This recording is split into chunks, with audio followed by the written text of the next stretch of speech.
மன்னர் சொன்னபடியே பட்டத்து குதிரையை கூட்டிக்கிட்டு அமைச்சர் மார்நாடு கருப்பு கோவிலுக்கு பூசாரியை கூட்டிட்டு வர்றதுக்காக போறாரு. இந்த தகவல் ஊர் பூரா பரவ ஆரம்பிக்குது. மார்நாடு கருப்பன் கோவில்ல பட்டத்து குதிரையை பாக்குறதுக்காக ஊர் ஜனமே கூடி நிக்குது. அந்த ஊர் ஜனங்களோட கூட்டத்துக்கு நடுவுல மார்நாடு கருப்பன் கோவில் வாசல்ல இந்த பட்டத்து குதிரையை கொண்டு போய் நிறுத்தி வச்சாச்சு. கருப்பன் கோவில் பூசாரியும் கிளம்ப தயாராகி விபூதி பையை எடுத்து இடுப்புல சொருகிட்டு உடுக்கைய கையில எடுத்துக்கிட்டு கருப்பன் கழுத்துல போட்டிருந்த மாலையை எடுத்து கொண்டு வந்து இந்த பட்டத்து குதிரை கழுத்துல போட்டுட்டு குதிரைக்கு பக்கத்துல தயாரா நிக்கிறாரு. இப்போ குதிரையும் தயாரா இருக்கு, பூசாரியும் தயாரா இருக்காரு. ஆனா பூசாரி குதிரை மேல ஏறவே இல்ல, நேரம் போய்கிட்டே இருக்கு. இத பார்த்துட்டு அமைச்சர் பூசாரி பக்கத்துல வந்து ஒரு கேள்வி கேட்கிறாரு. ஏயா கோடாங்கி, நீ சொன்ன மாதிரி குதிரையை கூட்டி வந்தாச்சு, குதிரைக்கு மாலையை போட்டு பக்கத்துல வந்து நின்னுட்டு கிளம்பாம இன்னும் அப்படியே இருக்க, குதிரை மேல ஏறியா கிளம்புவோம் அப்படின்னு அமைச்சர் சொல்ல, வெள்ள குதிரை ஒண்ணு நான் எனக்காக கேட்கல, கருப்பனுக்காக கேட்டேன், கருப்பன் வருவான் கொஞ்சம் காத்துரு அப்படின்னு பூசாரி சொல்றாரு. இதை கேட்டதும் அமைச்சருக்கு மனசுல ஒரு நிம்மதி. அப்ப பூசாரி குதிரை ஏற போறது இல்ல,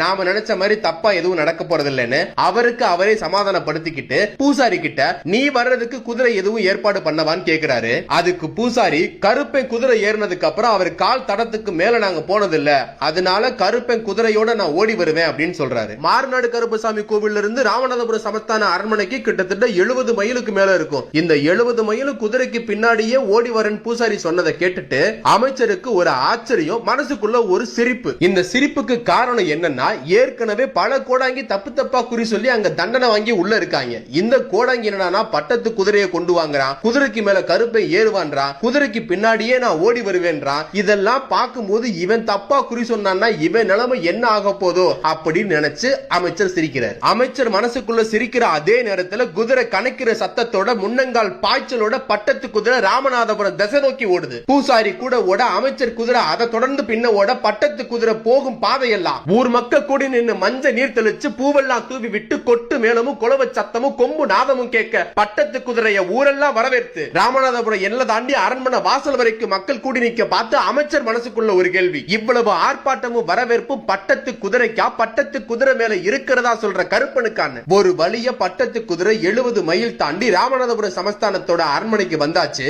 மன்னரும் மக்களும் குதிரையை வரவேற்கிறதுக்காக வெளியில வந்து நின்னாச்சு. அரண்மனைக்குள்ள வந்தது மார்நாடு கருப்பசாமி கோவிலோட பூசாரி சாணம் தெளிச்சு கோலம் போட்டு வைக்க சொல்றாரு. அவர் சொன்னபடியே அரசபையில சாணம் தெளிச்சு கோலம் போட்டு வைக்கிறாங்க. இதுக்கு இடையில அமைச்சர் அங்க நடந்த அத்தனை விஷயத்தையும் மன்னர் கிட்ட சொல்றாரு. அவருக்கு உண்டான சந்தேகத்தையும் மன்னரோட சந்தேகமா மாத்துறாரு. இப்போ கோடாங்கி அரசபைக்குள்ள வந்து சாணம் தெளிச்சு கோலம் போட்டு அந்த இடத்துல உட்கார்றாரு. மன்னரும் அவருக்கு இணையா அந்த தரையிலேயே உட்கார்ந்துறாரு. மன்னர் தனக்கு எதிர உட்கார்ந்ததுக்கு அப்புறம் கோடாங்கி தான் இடுப்புல இருந்த விபூதி பையை எடுத்து நெத்தியில பூசிக்கிட்டு கையில உடுக்கை எடுத்து உடுக்கைய அடிச்சு கருப்பனை வரவழைக்கிறாரு. அந்த நேரத்துல உடம்பு சிலிர்த்தபடி நாக்க மடிச்சுக்கிட்டு கோடாங்கி வேற ஆளாவே மாறி பேசுறாரு. மன்னரை பார்த்து என்ன எதுக்காக இங்க வரவழைச்ச, உனக்கு என்ன பிரச்சனையா இருந்தாலும் நீ கேட்கலாம், ஆனா 2 குறி மட்டும்தான் நீ கேட்கணும், அதை நீ கவனமா கேளு அப்படின்னு சொல்றாரு. மன்னருக்கு ஏற்கனவே பல கோடாங்கி தப்பு தப்பா குறி சொன்ன அனுபவம் இருக்கு. அதே சமயத்துல அமைச்சர் அவர்கிட்ட சொன்னதும் ஞாபகம் இருக்கு. அதனால மன்னரோட முதல் கேள்வி என்னவா இருந்ததுன்னா, என்னோட பட்டத்து குதிரையில ஏறி வந்ததும் இந்த கோடாங்கி உடம்பு வழிய என்கிட்ட பேசுறதும் கருப்பன் தானா அப்படின்னு மன்னர் கேட்கிறாரு. மன்னர் கேட்ட முதல் கேள்விக்கு கோடாங்கி சொன்ன பதில் என்ன அப்படின்னா, நான் சவாரி பண்ண வந்த அந்த பட்டத்து குதிரையில இனி யாரும் சவாரி பண்ண முடியாது,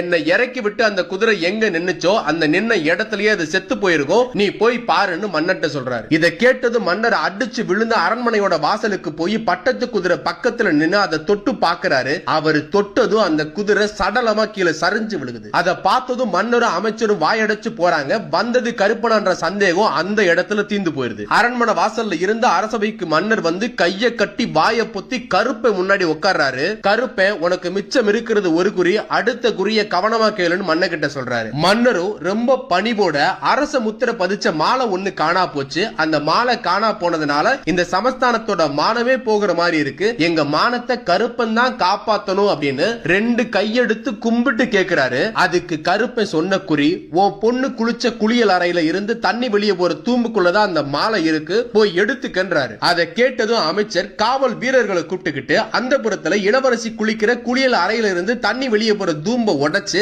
அந்த அரச முத்திரை பதிச்ச மாலைய எடுத்து கொண்டு வந்து அரசபையில மன்னர் கையில கொடுக்கிறாரு. எல்லாத்தையும் இழந்தாச்சுன்னு மனசுடைஞ்சு போயிருந்த மன்னருக்கு அந்த மாலையை கையில வாங்கினதும் புதுசா உயிர் வந்த மாதிரி இருந்தது. தன்னோட சமஸ்தானத்தோட மானத்தை காப்பாத்தின கருப்பன் கால்ல மன்னர் விழுக்க போகும்போது கோடாங்கி தடுத்து, என் உடம்ப விட்டு கருப்பை எப்பயோ போயாச்சு, என் கால்ல விழுந்து எனக்கு பாவத்தை சேர்க்க நடக்காதீங்க அப்படின்னு தடுத்துறாரு. அதுக்கப்புறம் மன்னரும் மார்நாடு கருப்பசாமி கோவில் கோடாங்கிக்கு தட்சணையா தாம்பாளம் நிறைய தங்கங்களை அடுக்கி வச்சு கொடுக்கிறாரு. அதுக்கு கோடாங்கி, கருப்பன் தட்சணையா பொண்ணு பொருள் வாங்குறது இல்ல, அவனுக்கு ஒத்த மாலை போட்டு நீ மரியாதை பண்ணு போதும் சொல்லிடுறாரு. எனக்கு உடுத்த 2 உடுப்பு ஒருவேளை சோறும் போடுன்றாரு.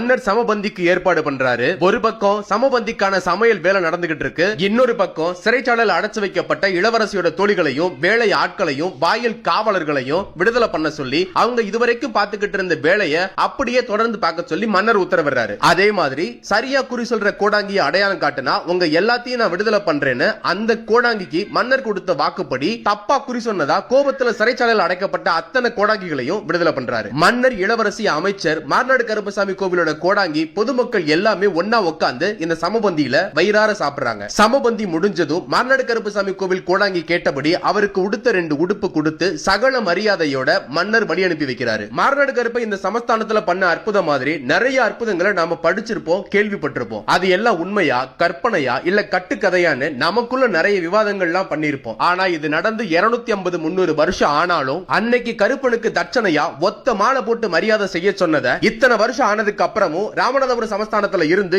இன்னைக்கும் மார்நாடு கருப்பசாமி கோவில்ல நடக்கிற பங்குனி மாச திருவிழாவில் கருப்பை வெளியே வரும்போது கருப்பன் கழுத்துல விழுகிற முதல் மாலை அவங்க மாலையா தான் இருக்கு. இந்த ஒத்த மாலை தான் அன்னைக்கு நடந்த அத்தனை உண்மை சம்பவத்துக்கும் சாட்சியாவே இருக்கு. இந்த வீடியோவை கடைசி வரைக்கும் பார்த்த அத்தனை நண்பர்களுக்கும் நன்றி. இது மாதிரி உண்மை சம்பவங்களை செவிவழி கதைகளா கேட்ட அனுபவம் உங்களுக்கு இருந்தா கமெண்ட் பண்ணுங்க. நன்றி, வணக்கம்.